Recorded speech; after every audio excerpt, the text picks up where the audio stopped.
Well, good evening and welcome to the Board of Education for Weld County School District 6. This meeting will now come to order. Please stand and join us for the Pledge of Allegiance to our flag. I pledge allegiance to the flag of the United States of America and to the republic for which it stands, one nation, under God, indivisible, with liberty and justice for all. Ms. Crane, will you call the roll for us, please? Mr. Hafley? Present. Mrs. Mash? Present. Mr. Matthews? Present. Mrs. Mueller? Present. Ms. Pappas? Present. Mrs. Solis? Present. Mr. Talley? Present. 7 members present.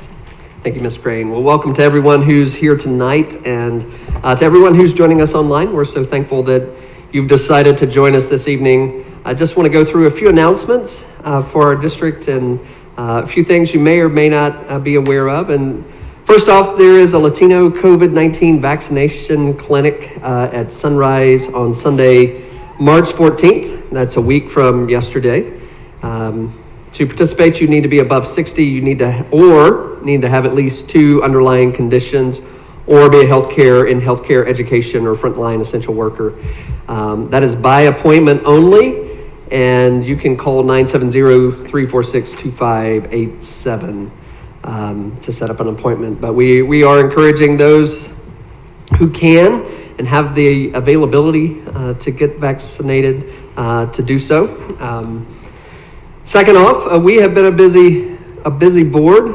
The last week of February, we brought together, I think about 180 people on a Zoom meeting, which is pretty amazing. And there were people from all across our community. They came together to help us design a strategic plan, Innovation 2030. And so we want to thank all of those community members who participated in yet one more Zoom meeting. That was incredible feedback for our district. And so just a great shout out to our community for doing that for us. Another great shout out for our community. On Friday, we got to go witness and view our construction that we have begun at West and at McAuliffe, and construction that we've completed at Martinez and at Jackson. And that was a fantastic day for this board. It's been a year since we've been able to step foot inside of a school building, and we were thrilled to be there. And again, want to say thank you to our voters and our community for supporting that bond issue. The work is proceeding even faster maybe than we had anticipated in some instances, but in every instance it is on time and under budget, and we're extremely excited about the fall of 2022 and the fall of 2023. We're going to have some new buildings in our school district. Also want to recognize tonight that Northern Colorado Retired Education Association and Weld County Credit Union partnered together to give the Greeley Education Association $500 to put books in libraries for Read Across America. GEA President Andy Lee used the $500 to buy 7 new adventure books for the libraries of Northridge, Central, West, and Jefferson Senior. They were able to purchase 7 books for the libraries of Chapelo, McAuliffe, Winograd, and Bella K8. And so I'm very thankful to those organizations. We have recognized and heard from our teachers even on Friday that a need for real live books in the hands of kids. The digital books are great, but sometimes they're not as great when you don't have reliable internet access. So we love to have books. So thank you to those organizations. Also, this week is National School Social Workers Week. These are some of our hardest working people in the school district. So if you know a school social worker, if you're know one in your school, or know someone, you might be sitting next to one. Mr. Talley is a school social worker in another district, but just remember to say thank you. This has been a hard year for everyone. These people truly have been on the front lines with our students and providing social and emotional well-being for their social and emotional well-being. Finally, today is International Women's Day, and education has been a field that has recognized the contributions and the talents and the skills of women far sooner than a lot of other fields, and we have been truly blessed because of that. And tonight we're going to recognize 3 different women, not because they're women, but because of their incredible accomplishments in leadership and in art and in education. And so we will be recognizing a student and a teacher and a board member tonight, so you can look forward to that. That is all I have for tonight. We are now to our public participation regarding agenda items, and Ms. Crane shaking her head at me, so we don't have anybody who's signed up to speak tonight. So Ms. Crane, will you give us our work session report, please? Board of Education President Michael Matthews began the work session with comments and updates from board members and then proceeded to review the calendar of upcoming events and meeting dates. Assistant Superintendent of Academic Achievement, Dr. Stacy Dattery, and Director of Special Education, Tom Gribble, provided an update on the department's inclusion efforts for students. The board discussed visiting schools and reflected on their experience during the Innovation 2030 Community Feedback Session and debriefed the work session to conclude. Thank you, Ms. Crane. We're now to our superintendent's report.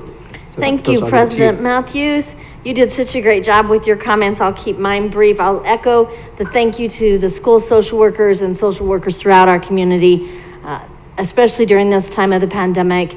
We have looked to these people over and over again to help guide our social emotional learning in our district and to respond to students and staff who are truly have been in crisis at times over the last year. So, and also thank you, Mr. Talley, for serving as a social worker, albeit in another school district.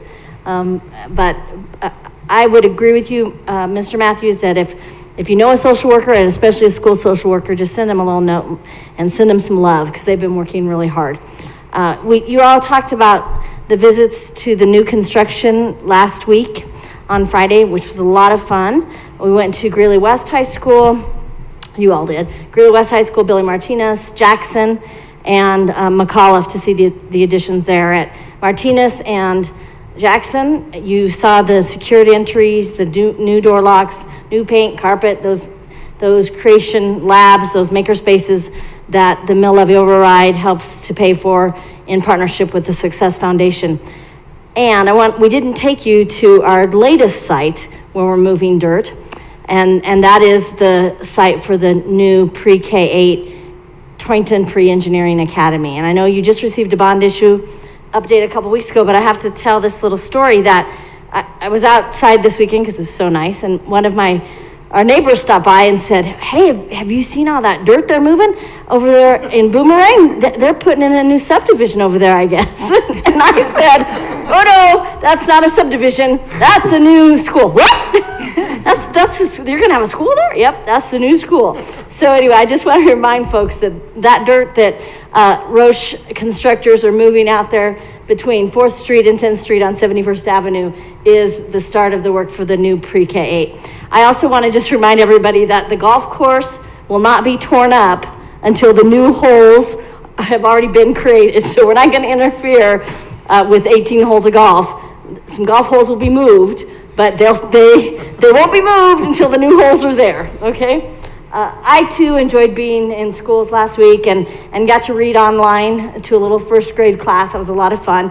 And then finally, as you said, President Matthews, thank you so much to our community and parents and staff and some of our students who are here tonight who were a part of that Innovation 2030 feedback session last week. It was really exhilarating and rewarding to see the number of people in our community who are so invested in our school district and invested in our success as we move forward. So thank you to our community for that. Thank you, President Matthews.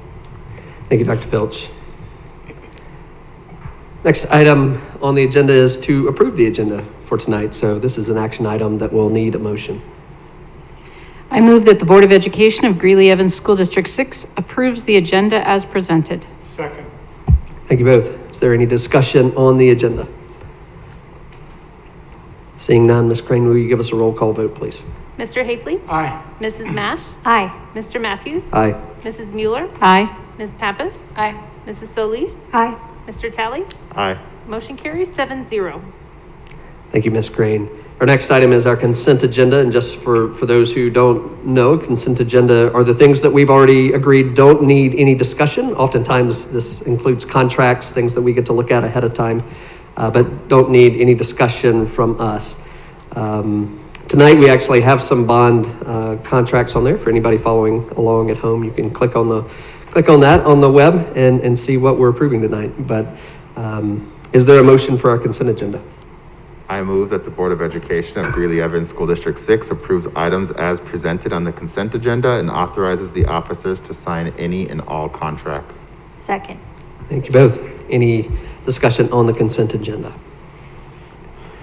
Ms. Green, will you give us a roll call vote, please? Mr. Hafley? Aye. Mrs. Mash? Aye. Mr. Matthews? Aye. Mrs. Mueller? Aye. Ms. Pappas? Aye. Mrs. Solis? Aye. Oh, sorry. Aye. That's not me. Mr. Talley? Aye. Motion carries 7-0. Thank you, Ms. Green. Our next items are some of those awards that I mentioned at the very beginning. And so the first of these is a Cesar Chavez Peace and Justice Committee of Denver Female Leadership Award. And this is going to be presented to our board member, or we're recognizing a board member. It was presented to our board member, Ms. Rhonda Solis. And leading us off, Dr. Pilch, is there anything you would like to say before I open this up for board members? I will just share congratulations to Ms. Solis. I think this is a tremendous honor. And for you, it's a tremendous honor, and it's a tremendous honor for this Board of Education that you serve on this board and you're being recognized in this way. So thank you for all that you do in the community, and thank you for what you do for this Board of Education. Congratulations. Well deserved. Very well deserved. Thank you. Any other comments from board members? Mr. Havley. I knew very little of Ms. Solis other than she was a fireball 8 years ago. And what I've come to find out is that when you have a true passion for the underserved and the marginalized, like Ms. Solis does, that you never rest until you make somebody else's lives better. And so she's done nothing but help move this Board of Education and district forward in a positive manner. And I will always be appreciative of the opportunity to work with her. And thanks for all you do. Thank you, Mr. Havley. Mr. Talley. Echoing what John has said, but also saying I look forward to Monday mornings when I get to look on Facebook and see what great things you did over the weekend, because I know that every weekend you are doing something amazing in our community.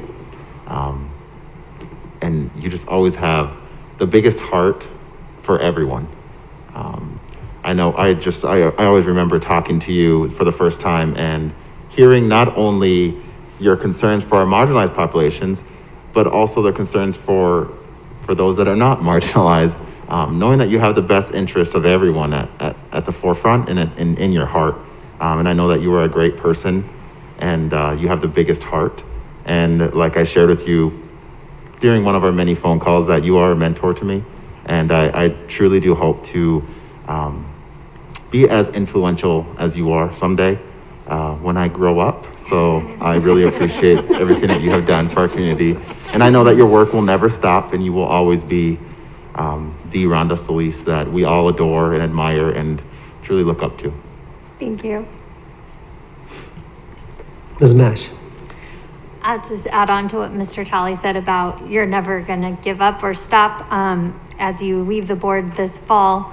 I can't wait to see what you do next. I like what it says in the little description of you of unrelenting advocacy. So we know that you will continue to serve our students and our community in a different capacity. And we got your back and you got ours. Thank you. You guys are going to make me cry. Yeah, and I will just echo what's been said, Ms. Solis, and say thank you for your service, for that unrelenting advocacy, for your championship of equity in this district, to make sure that everybody's voice is heard and everyone is brought to the table. I don't know that I I see you get more joy from just from anything other than bringing everybody to the table and bringing this community together. And so, thank you for all that you have, for all that you've done for this board and for this district and for representing us so well. This is a well-deserved award. I'm getting a call from District 6 right now, as I always do at this time of night. Sorry. Thank you. Our next, very, very appropriate.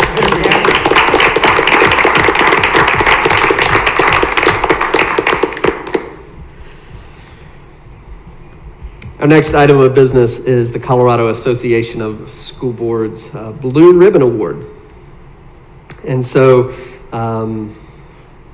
this award was presented. Again, this is not an award that we created, but just one that we want to bring attention to. This is CASB that we're a part of, we're a member of, Colorado School Boards Association of School Boards, and they recognize students across the state for artwork, and this year one of our West students is being recognized. And so, Dr. Pilch, I will also give this to you to make introductory comments. Thank you, President Matthews. As you indicated, this is the association that school boards all over the state of Colorado are a part of, and this is a big deal. It's a statewide award that represents the work of hundreds of thousands of students in the state of Colorado. So it's a big deal, and I'm excited to invite Principal Jeff Cranston to the podium, and he has a young lady with him, Ellie Gibson, who he will talk a little bit about, and she'll accept the award. So come on up.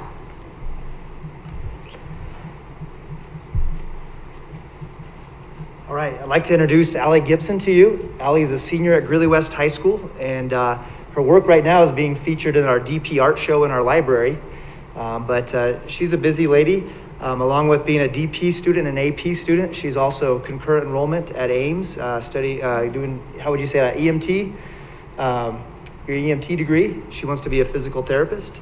And so we're just excited to have her at Greeley-West and proud to show off her work and excited for all the things that she does for our school and our community. So we have Mr. and Mrs. Gibson back here.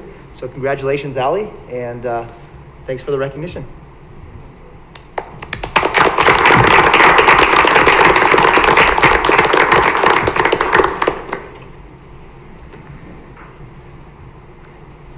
Our next item is Greeley Education Association Starfish Award. And so I see our Education Association president making her way to the podium. And Ms. Andy Lee, I will turn it over to you. Hello, everyone. It's so good to be in front of you again. And once again, this is one of my favorite parts of my job. I love going into classrooms. I love seeing what students are doing and what educators are doing. And I have a special one to introduce you tonight. Janice Davis is a world language teacher, and she teaches Spanish at Northridge High School. And she's been in our district for about 30 years now. So she's influenced lots and lots of students. And I was a little bit concerned, and she was a little bit concerned when I went into her classroom, because it was at the end of our quarter. And as you know, because of COVID, we had to modify our quarters. So we basically condensed a semester's worth of learning into a quarter so that we could have more students through our classes socially distanced. And the last day is never a day that you want anyone coming in. But she welcomed me, and it was amazing to watch. She literally had an individualized learning plan for every single one of her Spanish 3 students in her class. She had half of her class on Zoom that she was doing a combination of testing with. And this wasn't just a multiple choice test. This was, I'm going to start you over here at this section of Northridge, and you have to get to the cafeteria giving me directions in a foreign language. And I can't do that in English. So watching that happen in a foreign language was absolutely amazing. She has a couple of students who are actually primarily Spanish speakers. Their first language is Spanish. But what she's done with that group of students is she's actually using their ability to speak Spanish and pushing them into higher literacy. in their home language. And she's also doing a transition into more of an English, but they're paired together. And it's amazing watching these really smart students be able to show what they know in her classroom. Even though some students were online, some students were doing bookwork, there were multiple projects going along. And one of the really cool ones was a slideshow. So you take this slideshow and you talk about the fruiteria, and you talk about what you're eating in the fruiteria and what it looks like, and then you have to turn it into an advertisement, and all of a sudden you're having to use commands and you're having to use upper level vocabulary, and it was just so cool. And what's especially fun is I know that world languages sometimes isn't at the primary focus, especially during learning loss in the pandemic. But I just want to let you know that every single teacher in our district is doing amazing things. And our world language teachers, whether it is French or Spanish or Japanese or German, I think those are the major languages we have now, are just doing an incredible job expanding our horizons, even if we're contained within a room. So I want to thank Janice for all of her work, and I want to present her with our Starfish Award.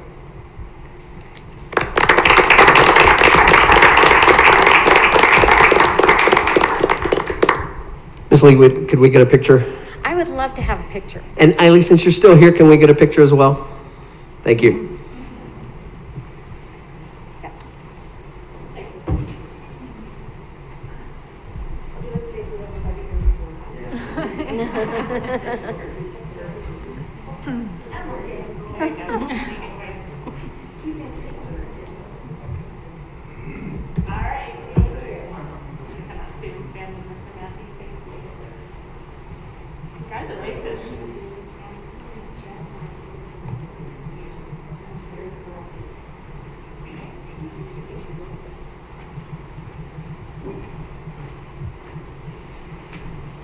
And you guys are, yeah, it's fine to go.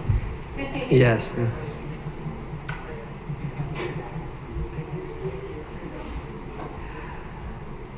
Next up is our Council of Student Representatives report. Yeah. Oh. Am I wrong? Yeah. No, you're right. No, you're right. You're good. Okay. You're good. Next up is the Council of Student Representatives report. And so Dr. Filch, I'll give this to you. I'm not sure who's coming to our podium tonight. I think Mr. Osmus is coming to the podium, our Assistant Superintendent of Secondary, and we're excited to have some representatives from Greeley-West High School, I believe, and Principal Cranston again, and Union Colony here tonight, and to give you a little bit of an update. And I will share with you as they're making their way to the podium that I get to meet with them later this week. I'm going to go and do a little listening session with them and learn a little bit about what their experiences have been this year and what they need from us. Yeah, so President Matthews, members of the board, and Dr. Pilch, I, along with Ms. Pappas, get to have the pleasure of attending the Council of Student Reps and working with this student group. And they are energetic and fun and have a lot of great ideas. And so tonight we have a few that want to speak in front of you. And one is from Union Colony and the others are from Greeley-West. And so I'll introduce Zarid Rodriguez from Union Colony and let her speak. Hello everyone, my name is Zarid Rodriguez. I am a junior at Union Colony.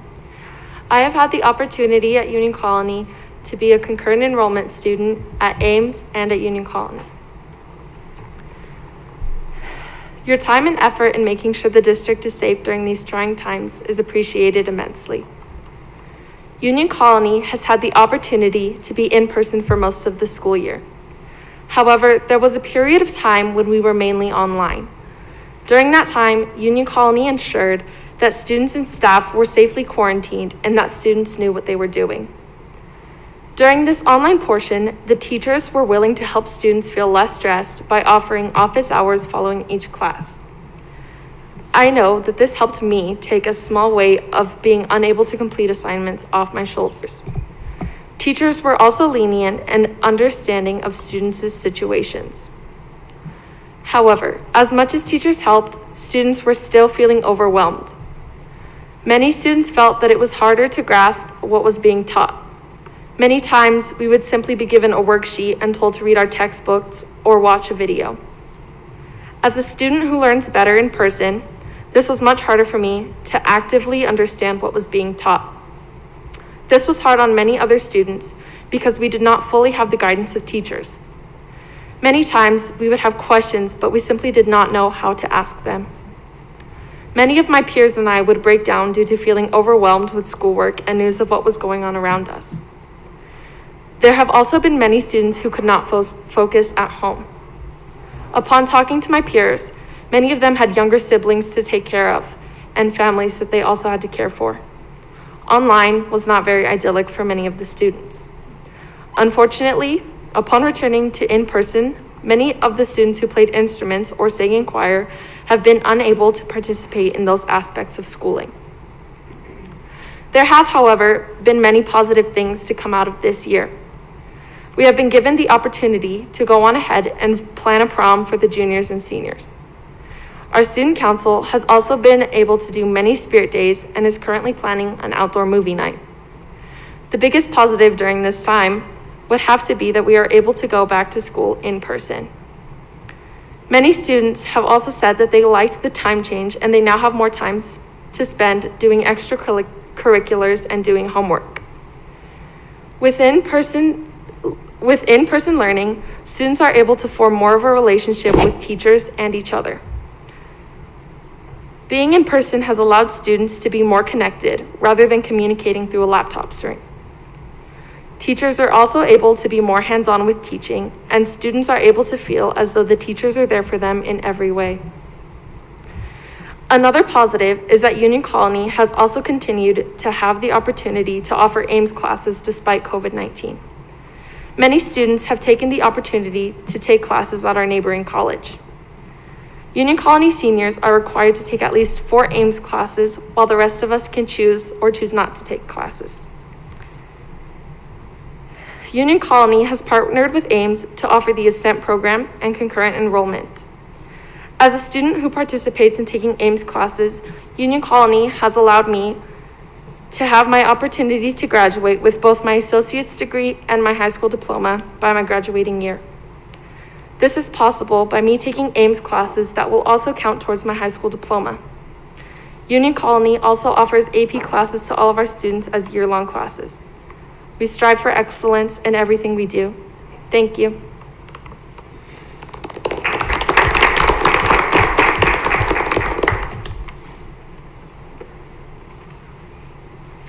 All right, Jeff Cranston again, principal at Greeley-West, and I'm excited to introduce you to 3 of our members at the District Council of Student Representatives. And it's great at Greeley-West, we try to pick a 10th and 11th and 12th grader every year to represent our student body to this board, and these students are great examples of all the great things that are happening at West. So thanks for the opportunity to allow them to tell you how the school year is going and hear their voice. So I'm gonna let them talk about themselves and brag about themselves a little bit and tell you how the school year is going. Thank you. Hi, my name is Annoucements Panta. I'm currently a senior at West, and to begin, I'd just like to thank the board for giving the time and energy to let us come here and share our student perspectives.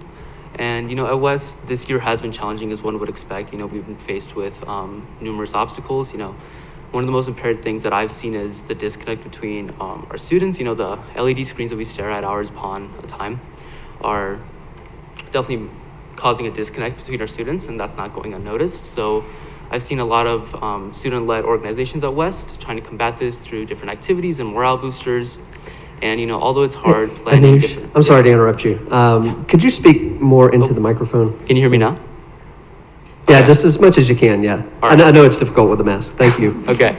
I've seen a lot of student organizations try to have different activities that, work as morale boosters. And I even saw one of our clubs at Key Club try to organize a homeroom event to hopefully get our students more engaged. And, I think that these little things like the posters in the hallways or the chipper announcements that we hear in the morning, they really do make a difference in our students.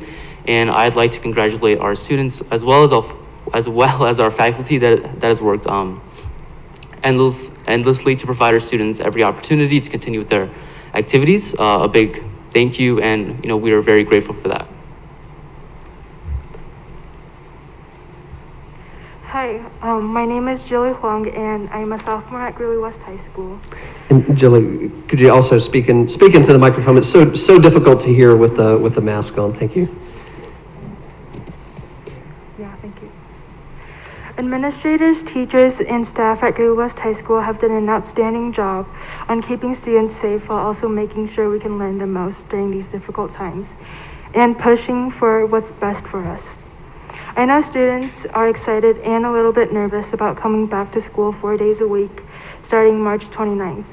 We've been apart from our other half for almost a year now, and we can finally be united again, with masks and social distancing, of course. By going back to school, we would eliminate a lot of barriers that kept students from doing the best we could. Some examples would include the increased amount of human interaction with our teachers and peers, which will help a lot with our motivation. In addition, the screen time would also be reduced, thus improving our physical health. In order to keep schools going, there are COVID protocols that need to be followed.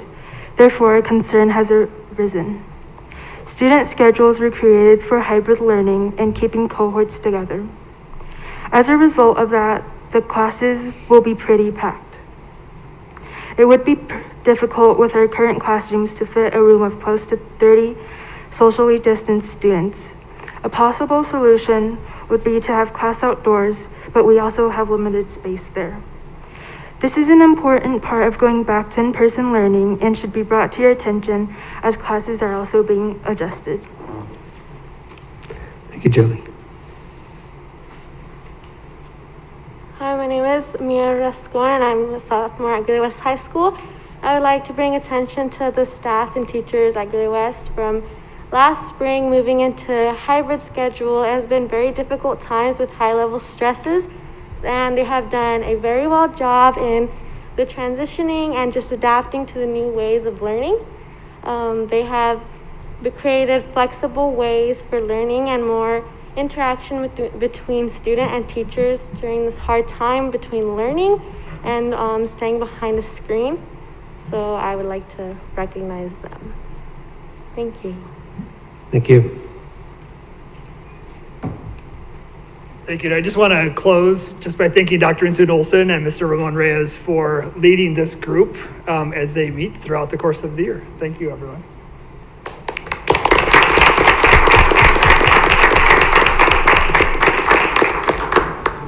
Thank you, guys.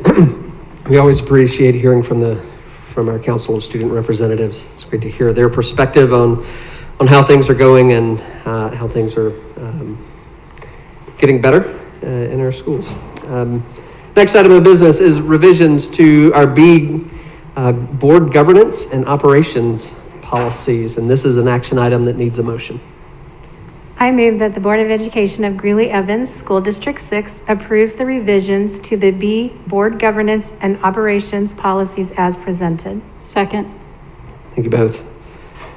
Dr. Pilch, it looks like we're just cleaning up some language on this, but is there anything you would like to add before I open this up for board members to ask questions? No, I'm good, thank you. Any questions from board members on this? Not seeing any. Ms. Crane, will you, well, let me double check. Okay. Will you give us a roll call vote, please? Mr. Hafley? Aye. Mrs. Mash? Aye. Mr. Matthews? Aye. Mrs. Mueller? Aye. Ms. Pappas? Aye. Mrs. Solis? Aye. Mr. Talley? Aye. Motion carries 7-0. Thank you, Ms. Crane. Next item up is revisions to policy CBI, evaluation of superintendent. This also looks like mostly cleaning up language, but Dr. Pilch, is there anything that we need to know on this? Just, President Matthews, that we're just taking out, or the accompanying regulation, because we have no regulation that goes with this policy. All right. Any questions from board members? Comments? Approve a motion. A motion? Oh, did we not get a motion? Oh, sorry, guys. One day, we're going to get through a meeting. We need a motion to proceed. I move that the Board of Education of Greeley-Evans School District 6 approve the revisions to policy CBI, evaluation of superintendent as presented. Second. Thank you both, and thank you, Ms. Pappas, for catching that. Any question, comment? I don't see any. So, Ms. Crane, will you give us a roll call vote, please? Mr. Haefely? Aye. Mrs. Mash? Aye. Mr. Matthews? Aye. Mrs. Mueller? Aye. Ms. Pappas? Aye. Mrs. Solis? Aye. Mr. Tally? Aye. Motion carries 7-0. Thank you, Ms. Crane.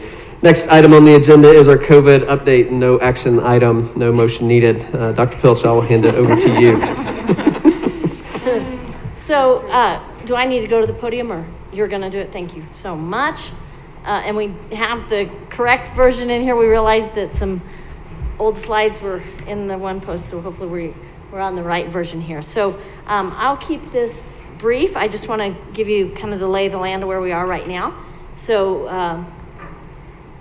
you can go ahead. Thank you, Teresa. So, an update on quarantines. As of last Friday, we had 25 cohorts from 15 different campuses that had quarantines, or 477 individuals.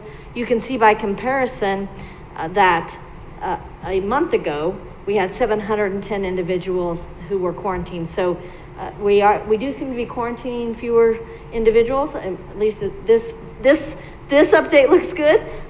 We are utilizing the targeted quarantine, so we're able to look at the seating chart and look at who was within the 6 feet distance of the individual, or 12 feet if they had masks off, and then base the quarantine on that.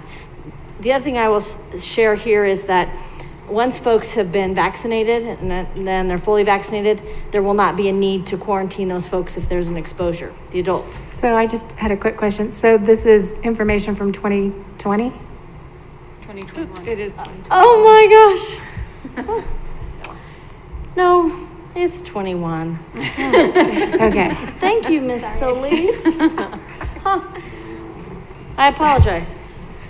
No, this is all 21 data. We'll see Okay. if we have that carried throughout. All right, so as of last Friday, 32 of our 47 sites had no quarantines. And right now, Westridge, their middle school, is the only site that is fully remote, and that's actually due to staffing and staff absences. Just to look at positivity rates here and in the county, as well as in the community and in Colorado, and you can see that we're hovering right around that 4.6, 4.7, 4.49, 4.66 again last Friday in positivity in Greeley-Evans. The county continues to be just over 5%. As of last Friday, they were at 5.35. So, you know, those are numbers we would look forward to, and really numbers that help guide our decision around bringing the high schoolers back for 4 days a week. Thank you, Ms. Myers. The Binax Now testing is going really well. Our drive up out here has been very busy, which is good. We have testing right now at 9 district schools, as well as out here at the drive up. And we are also able to do a PCR test here at the district. Those tests have to be pre-scheduled through the school, so folks can't just walk in for those tests here. We also have at-home testing available for staff. Some staff ordered that from the state early on, and they're getting that box of tests delivered to their home. In other cases, we have testing at the site that we can give to staff to take home for at-home testing. We will be launching 8 new schools for testing this week, and you can see those schools listed there. So slowly but surely, we're getting more and more capability for testing. And those are the rapid response tests that we get the results back within 15 minutes. And just a reminder about the ongoing partnerships and planning that continue. We did have a meeting again last Wednesday with our health officials and our health partners, and the other superintendents here in Weld County will continue that work. I think we're coming close to an end on that in terms of vaccines. Now, if CDC changes, which they are, as they change their guidelines, and then CDPHE changes guidelines, we will probably have some need to pull this group back together. But the big work has been around vaccines for the last several weeks. So vaccine distribution partners, Weld County Department of Public Health and Environment is still supporting vaccines, Sunrise Health Clinic, UC Health, and Banner Health. We do have one more clinic coming up this week. If you go to the next slide, Ms. Myers. right now we have over 1,400 of our staff who have been scheduled or have received the vaccine. Some staff are still waiting for their second vaccine. All staff have been offered a vaccine. We've had about 13% of staff decline, 21% with no response. Ms. Sponsor's going to reach out again to that 21% and let them know there's another clinic we can schedule them for on this Friday, Saturday, or Sunday at Sunrise Health Clinic. So we're hopeful that maybe now that more staff have been vaccinated and people are doing well with vaccine, no severe reactions, that we can hopefully get more staff vaccinated, at least let them know it's available. Again, a reminder of returning our high schools to 4 days of in-person learning. March 22nd, Central High School will kick us off and bring their students back. March 29th, Greeley West and Northridge High Schools will bring their students back for 4 days a week. I do want to share that we do expect there may be some transportation challenges. You saw the communication we sent out to parents. We are asking parents when possible to provide transportation for their children to get to school. The biggest issue here is, of course, just, you can only get 2 high school kids to a seat on a regular school bus, and the Greeley-Evans Transit they have requirements of capacity that they have to adhere to, and they're very worried about leaving kids at the bus stop, and we'll run additional routes to scoop kids up and get them to school, but it may be rough for a few days here getting kids transportation figured out and figuring out where we need to run those additional buses to get students to school. So just be patient and bear with us on that. Lots of planning has begun for these last 2 months of school, really, and the activities that go with the end of year. And so we have a subcommittee working on that, and how many people can we bring together, what kinds of spaces can we bring people into, and allow for some of those end of the year school activities. So more to come on that, and I'll share with you, as we're making some decisions around that. But we are working to try to get to a little bit more normalcy. We're trying to do some band concerts and choir concerts. We've done some plays. We do want to do some recognition at the end of the year with students from activities and athletics, and maybe 8th to 9th grade transition and 5th to 6th grade transition. So we'll keep you posted on those. And then, of course, we're continuing to plan, for the learning loss, and really having that deep conversation around, what is it that we need to make up for what students lost in daily instruction, and then, what should instruction look like in June and July, and for whom. I'm pleased with the plans so far that the team has been working on, where we really have the data we will need on students, and the expectations for what students should know and be able to do, and then be able to fill those gaps as we bring them in for that additional learning this summer. We continuing the social emotional learning initiatives. There's not a conversation I'm in around COVID that social emotional does not come up. So that work is big work, and it's work we're going to continue. We're also working to develop guidelines to begin bringing more groups together. As I indicated about the end of the year activities, we're also talking about graduation, how many guests at graduation. You heard the student talk about prom, so we're talking about what could a prom look like. Could we possibly do a prom outdoors or at a very large facility, providing as much safety as we can for our students and our staff. And then, just continue coordinating the vaccines as staff need them here throughout the spring, and get the folks vaccinated who want to be vaccinated. Thank you, Teresa. Thank you, Dr. Pilch. Are there any questions or comments from board members?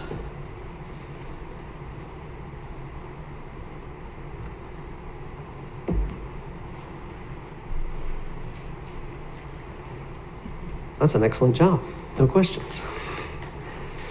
Thank you, Dr. Pilch, for the update. Thank you. I think we're all pretty familiar with things now. And it does feel so good to be in a place of such hope, and where we're talking about the possibility of prom, the possibility of returning to something close to normal.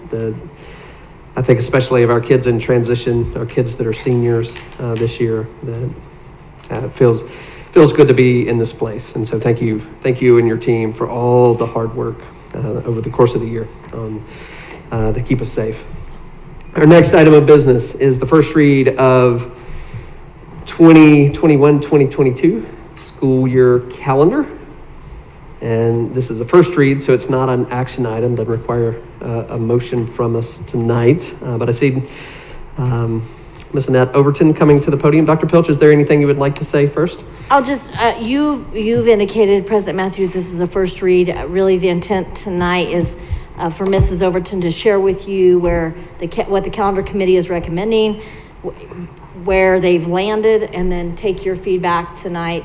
And if necessary, go back to that calendar committee, if needed, with your feedback before we bring it back to you as a decision item. With that, I'll turn it over to Mrs. Overton, our Assistant Superintendent of Human Resources. Thank you, Dr. Pilch. Good evening, board members and President Matthews. I'm glad to be here. And, as you know, each year I bring to you the calendar for the upcoming school year as per the board policy IC or ICA. And last year in January, I brought you the calendar for the 2021 school year. Then we experienced COVID. We made some adjustments to the calendar to support the needs of students and of staff as we moved through this uncharted COVID environment. So Robert Hepperly, our Director of HR, and Andy Lee, our President of Greeley Education Association, are the co-chairs of this committee. The membership of the committee includes parents, teachers, district administrators, elementary and secondary principals, nutrition supervisor, operational representatives, and classified staff. They met 2 times in February, and each person obtained feedback from their peers. Additionally, the co-chairs brought the information to the District Accountability Committee for feedback. A principal survey was conducted, and all feedback was reviewed. The committee had 100% agreement on this proposal after reviewing several considerations. The calendar committee was charged with finding time in the calendar to make up for instructional time that students lost during our COVID year. We're concerned that students may have learning gaps due to the time in a hybrid or fully remote classroom. We have identified key times in the calendar that will address that change. The committee considered several options to add back into the instructional time. You may remember that last year we moved the start of school back 2 days in August and 1 day after the winter break in January.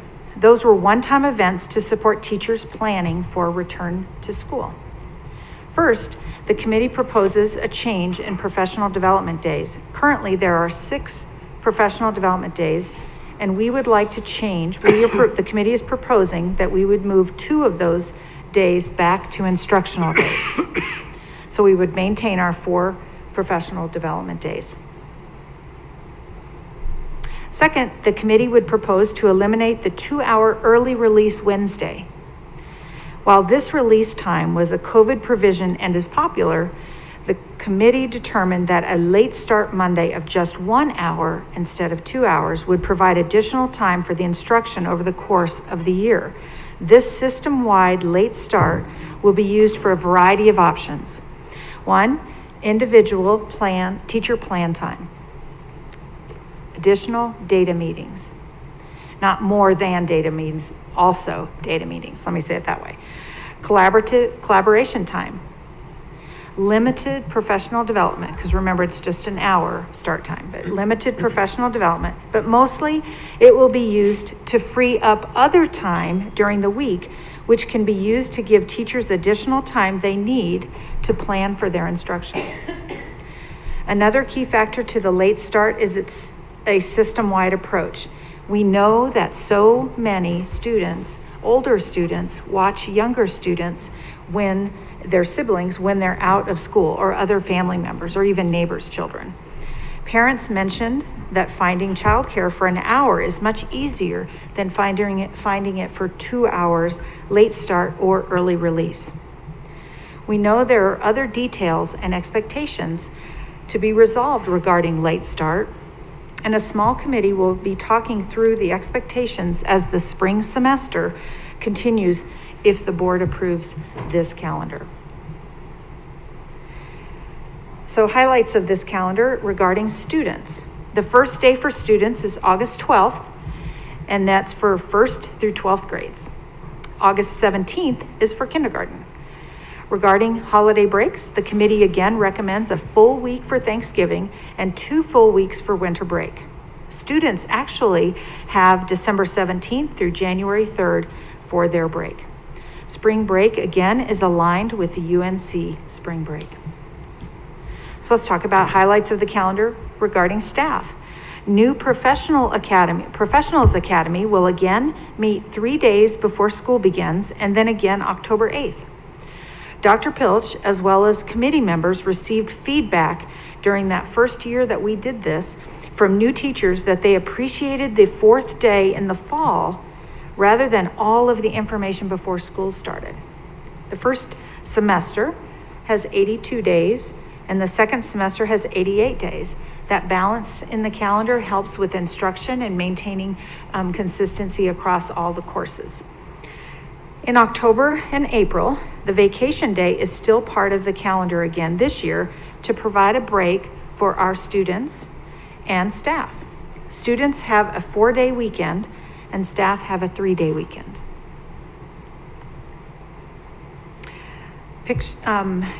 Here you'll see this picture of the calendar that you have a copy of. You've received this copy. Just a couple highlights to make on this. If you look in May, you'll see this is where graduation is. And they will be, the graduations will be May 19th through 21st, which is the week prior to Memorial Day.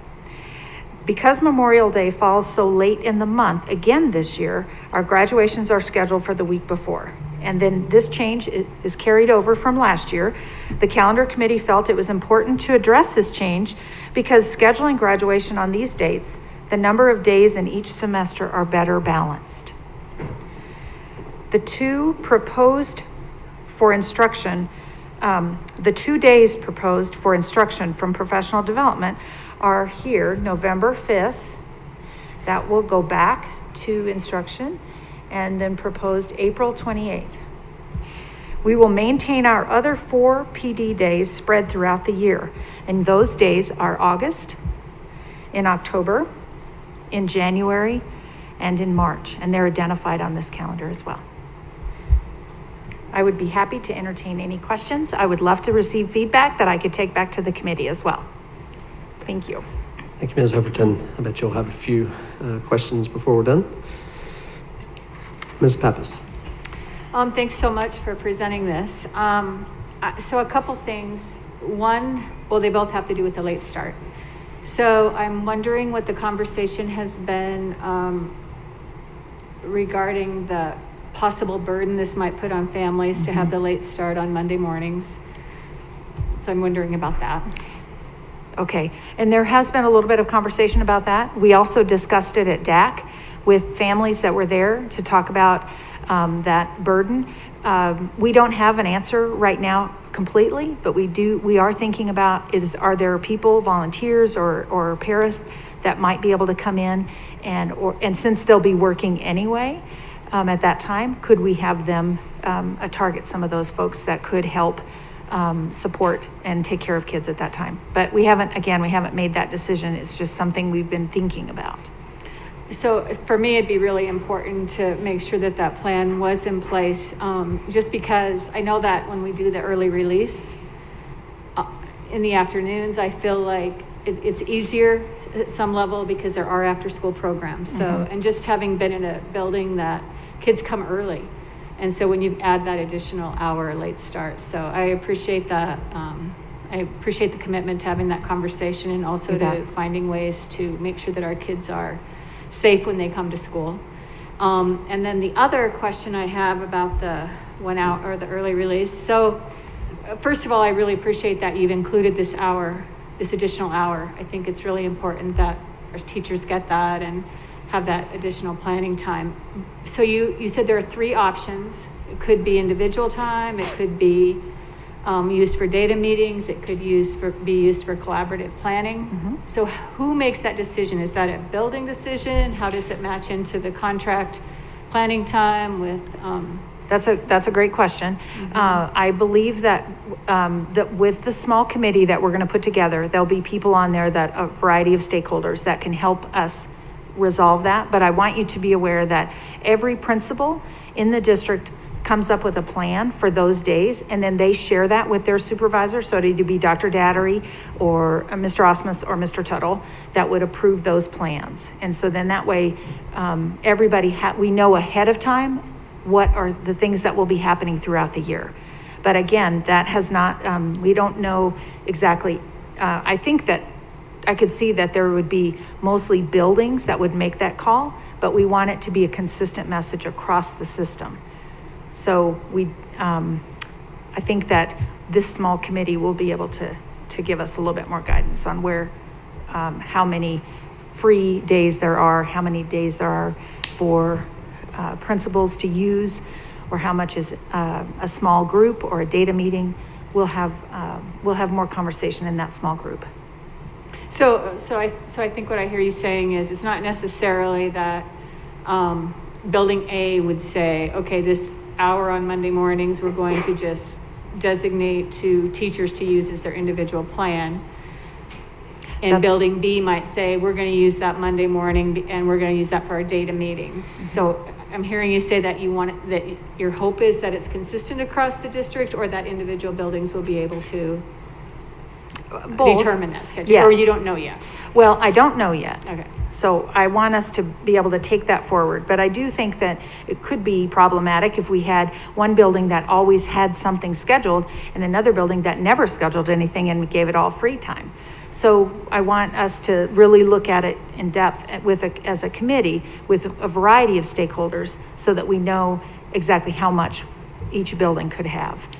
So Mrs. freedom. Pappas, Ms. Overton and Ms. Lee, our GEA president, and I met last week, and what I shared with the two of them is that we have this committee who comes together and makes some recommendations about how those Mondays are utilized to ensure that we're doing what we intended to do here, which is be able to trade out some time we take away from teachers the rest of the week for other meetings, maybe move those into that Monday, but the intent is to get teachers back some more time. That is the intent for most of these days.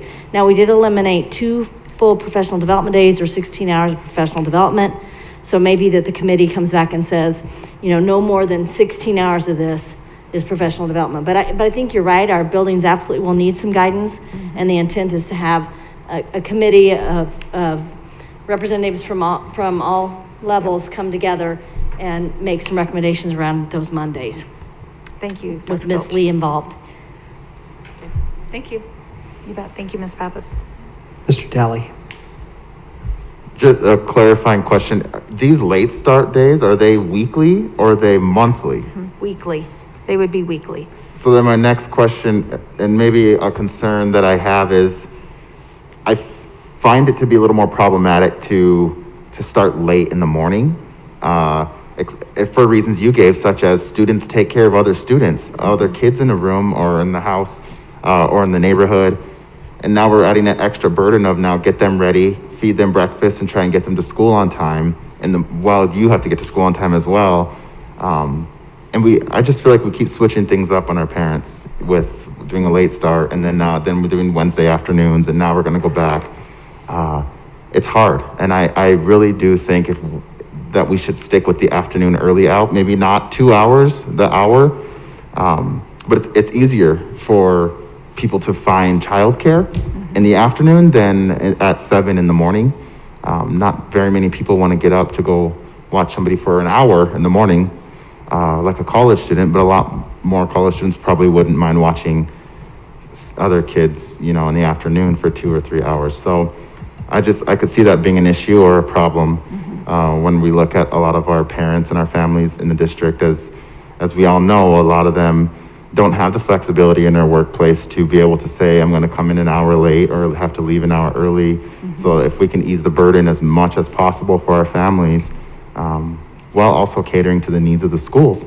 And then when we look at the intent for some of that time, if we're looking at meetings, maybe they want to hold IEP meetings or any others with any other stakeholders, how many of them are truly available at 8 a.m. For a meeting, especially our families? if they need to be involved in a meeting as well. So I just think the afternoons will definitely be more helpful for our families. And I'm focusing strictly on families. Maybe this works better for teachers to do mornings, but for our families, I think the afternoons are where we need to stick that time. Thank you. Ms. Mueller. I probably asked you the exact same question last year, because if I'm understanding correctly, the graduation plans for this coming school year are the same as the graduation plans for this current school year. And I guess the question I always run into or worry about is those high schoolers that are taking those completion exams for AP and IB, and that if we move back our graduation dates, we interfere with those testing opportunities, and those testing opportunities are so important for the college credit, and also because they cost a fair amount of money. So I want to make sure that we're cognizant that if we have to make students make a choice between walking in their graduation and taking a test, I really don't want to put kids in that position and parents in that position. We should be able to look at that test. Those test dates are already published. I don't think there's a conflict on Saturdays, Ms. Mueller. So the question would be on the Friday, where if Northridge goes on a Friday. So I'm sure she has looked at that for this school year, but we'll look at that. Thank you. Mr. Osmus, will you make sure we keep that on our radar? Thank you.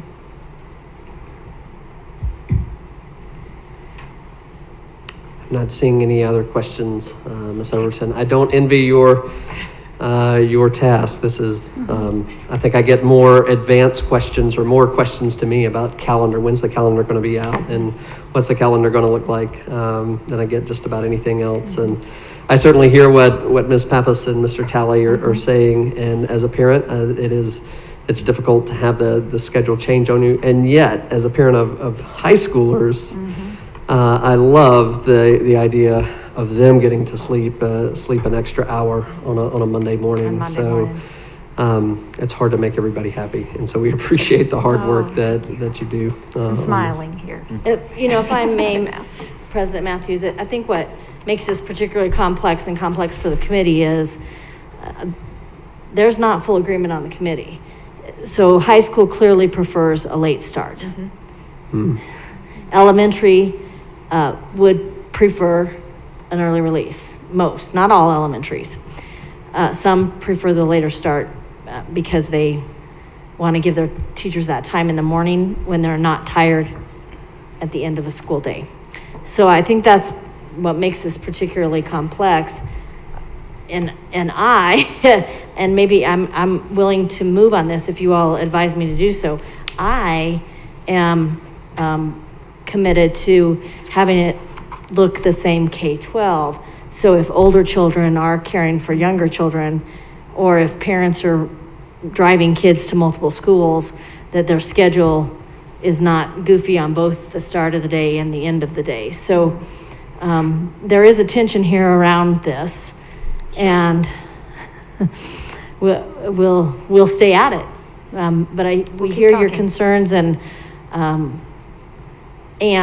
because we don't have a district-sponsored child care program where parents pay, for child care before school and after school. Now, we do have ABC after school, but because we don't have a district-sponsored program like that, it is more complex to figure out child care in the morning for children or after school. But at least after school, we do have a lot of after-school programming going on. So we'll take it back, and I welcome any other feedback you all have before we close out this item. Ms. Elise has a question.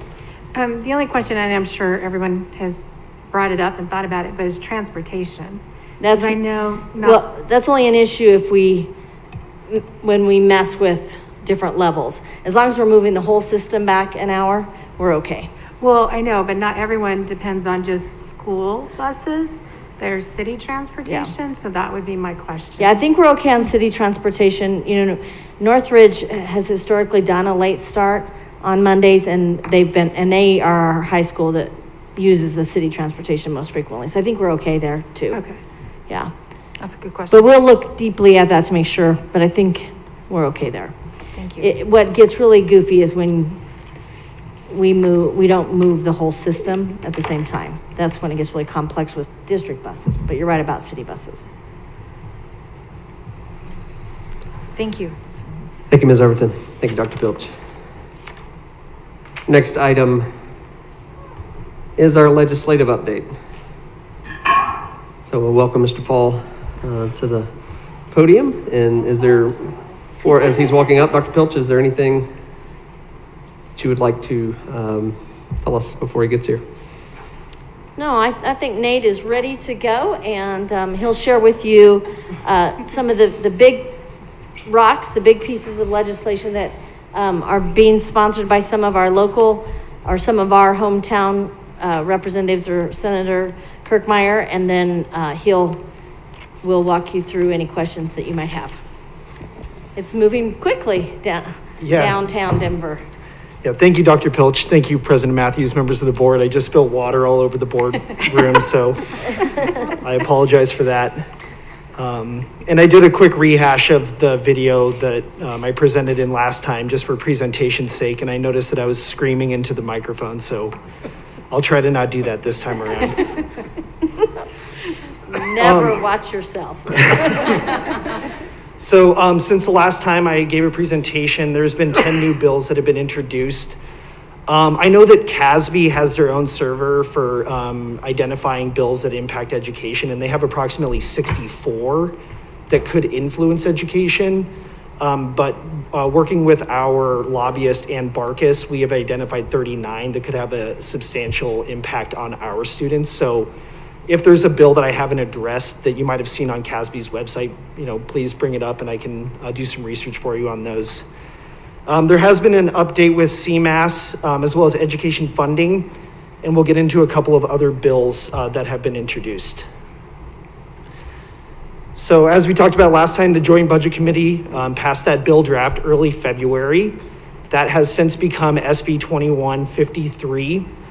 That bill draft closely aligns to SB 2153. It's addressing drops in enrollment, particularly at-risk enrollment and those lower than projected local property tax revenues.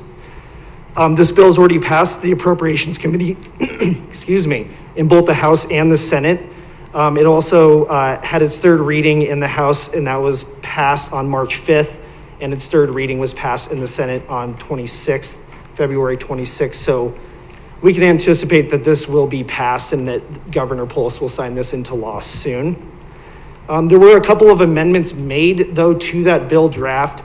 One of them was really just a change to the sum of the total program funding, but there were kind of some additional, more substantial amendments that were made for provisions for appropriations made to charter school, the Charter School Institute, and that districts that authorize a charter school must distribute to the charter school 100% of the district charter schools per pupil share of the distribution. Those distributions are calculated according to the total program funding by each individual district. So if a district has seen a decrease, that will obviously be allocated for charter schools as well.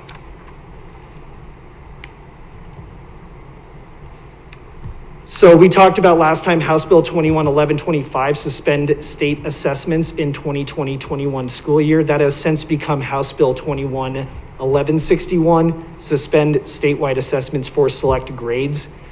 As some of you might be aware, the federal government issued guidance that they will not be granting blanket waivers for assessments to states this year. So I think that in some ways this new bill is kind of a response to that. It's still contingent on a change to federal law or a waiver, so the state's still going to need to apply for a waiver, but it'll be a limited waiver depending on the type of assessment.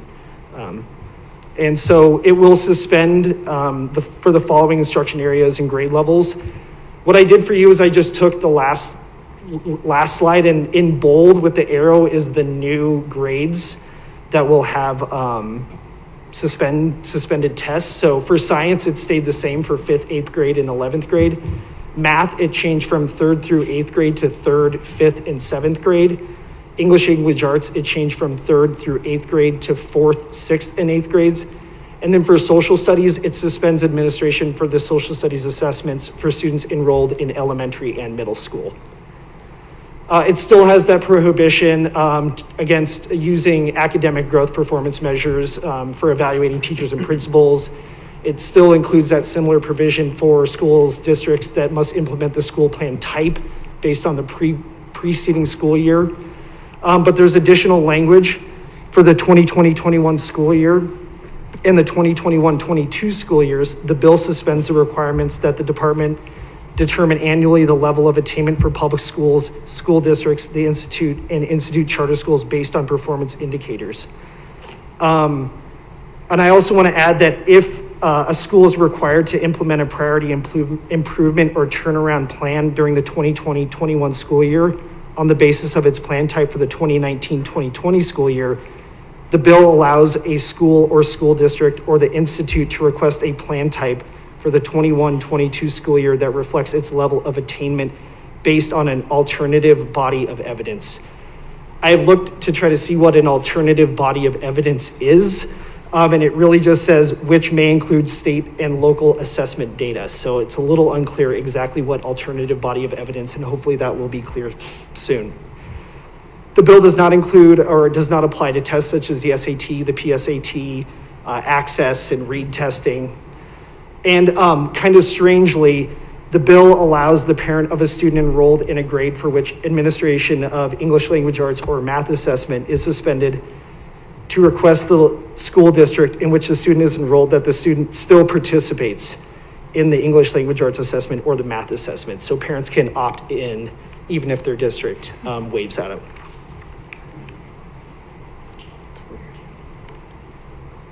I did want to bring up 3 bills that we located that included local sponsors.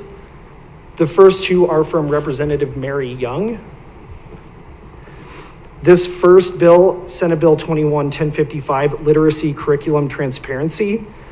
It just amends the READ Act to require school districts to post on their websites essentially the core and supplemental reading curriculum, instructional programs on their website, the number of students enrolled in these programs, as well as the number of students who have achieved reading competency, as well as a budget and narrative explanation for the use of Colorado READ Act intervention money. SB 2121, also Mary Young is a prime sponsor on this bill, Audiology and Speech Language Interstate Compact. I want to spend just a little bit of time here because, not that this district has experienced this issue, but really what this would do is it would put Colorado into an interstate compact with other member states that also belong to this interstate compact, and that they will be able to provide audiology and speech language pathology services in each member state. So basically what this means is if Colorado becomes a part of this compact, it would allow a licensee from another state to provide audiology and speech language pathology services. And so the law would apply to where the student is living, not in the state where the audiologist or speech language pathologist is. So the real issue here is licensing, and a lot of state licensing laws prohibit out-of-state providers. So this would kind of actually open the door to allowing more providers to work with our students. Last, Senate Bill 21-114. This was introduced by Senator Barbara Kirkmeyer. It's a minimum setback new schools from existing oil and gas. So we know that the state regulations for setbacks have become a floor for local governments. Cities and counties can pass more restrictive regulations, but they cannot weaken the ones that the state approved. We know that last year the commission gave final approval to a 2,000-foot setback between new wells and occupied buildings. Operators can apply for exceptions, such as if a company develops a substantially equivalent protection for public health and safety. So this new bill, if passed, would allow local governments having land use jurisdiction over the site to determine that distance. And if a local jurisdiction does not have that land use authority, then they would go to whatever the Oil and Gas Conservation Commission created. So this would change that setback requirement if this law was passed. I have a question about that one. Okay. Do you know what committee this is going to? The only reason I ask is I spoke to a lobbyist last night, and it sounded like this was probably going to be sent to a committee to die. Okay, I'm not sure which commission, but I can look into that for you. I'll try to look, Nate, while you're doing this. Thank you.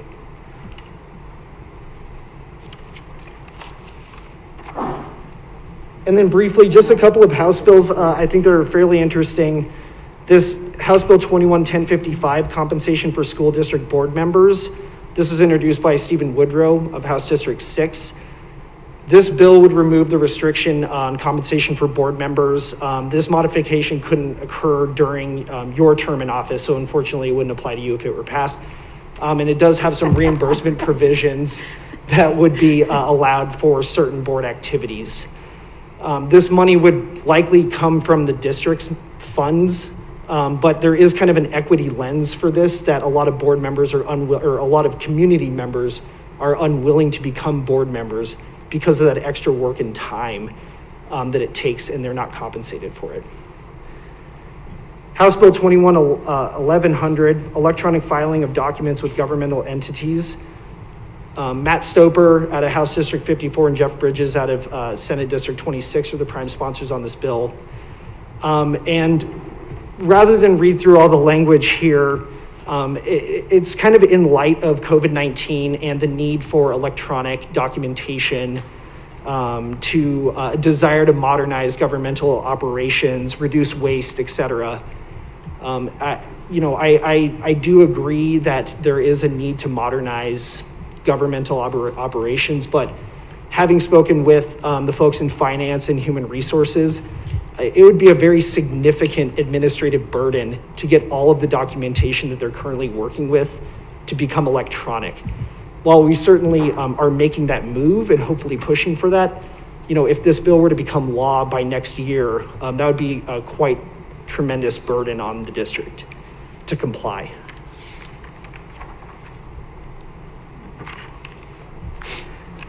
For Senate bills, SB 13, we talked about this last board meeting, and this, just as a reminder, is that the Department of Education would create this resource bank of examples and products that have a demonstrated effectiveness of identifying and reversing student learning loss. They did come out with a fiscal note. It wouldn't have any impact, any financial impact, and I had some language here. What they said was that workload would increase for the Colorado Department of Education to align current work with the requirements of the bill. However, this work could be accomplished with existing appropriations. So, and last, Senate Bill 119, increasing access to high quality credentials. I only really bring this up. I know that the district is focused on career and college readiness. This is just one of a few bills that kind of expands the Career Development Success Program. It removes some of the requirements for participating agencies, and it redefines the definition of a qualified industrial credential program to include other types of industries that students could work in while they're in school. So this is just an interesting bill. There was another bill similar to this that I did not include, but that's Senate Bill 21-106, and that's concerning successful high school transitions, which actually involves a pilot program, which also kind of has some interesting elements to it. So with that, if you have any questions or comments. Thank you, Mr. Fall. Ms. Solis, to your question, that has been sent to Transportation and Energy, and is supposed to be heard on March 16th.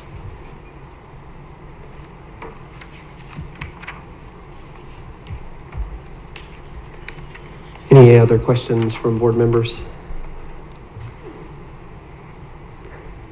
Mr. Fall, I've got a question on that last one. How might that expand our apprenticeship program here? Or maybe this is better for Dr. Filch. Are there industries that we want to get our kids apprenticeships in that we currently can't? I will give my kind of take, and then I'll ask Mr. Fall to give his as well. so that right now, to be an apprenticeship program, you have to be certified by the Department of Labor, I think it is. And so this would allow for apprenticeship programs to be approved without that endorsement. So it does give school districts some freedom. I think the biggest kind of downside of this is it's not clear who's going to be responsible for the cost. And you know, is that on the CCHE, the community college system? Is that on the local school district? So that part's a little fuzzy. But overall, I think there's some opportunity here. Yeah, I think it could create some extra opportunity. I know that this says that it's not just for construction industry programs, that it could kind of open the door to other programs for students to participate.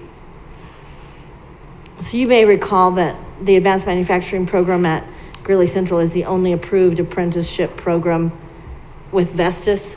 That is the only approved high school approved apprenticeship program outside of the construction industry.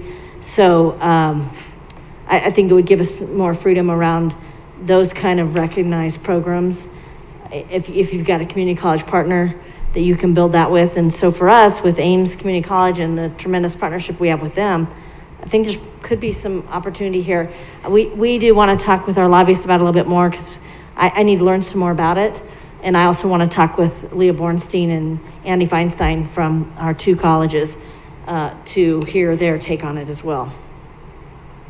Because you're not going to get industry recognition without having a community college system or university, it's typically community college, endorse you to do that.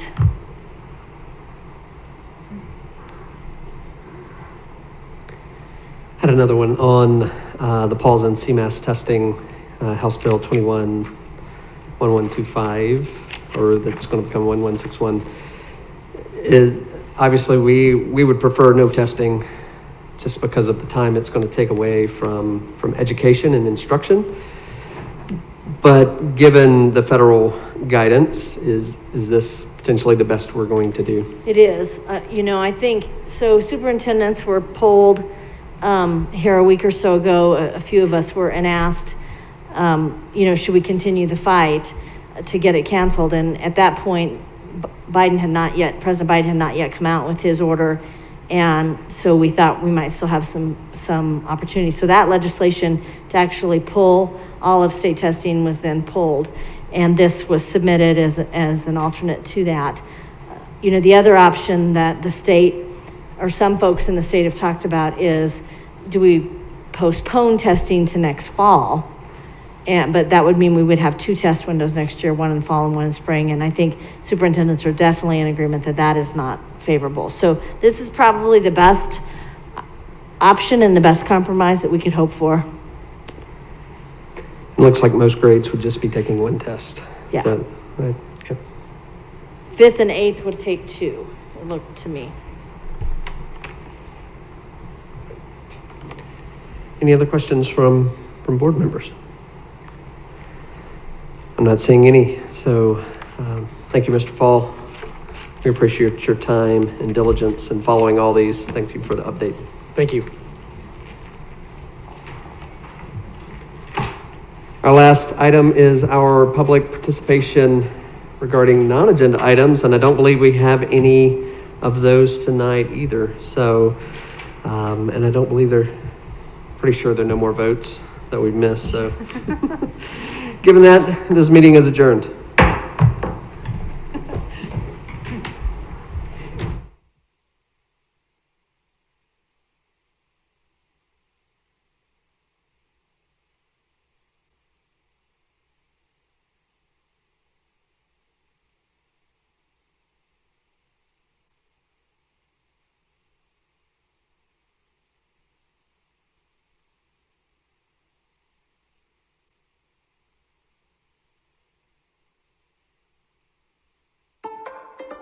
Thank you.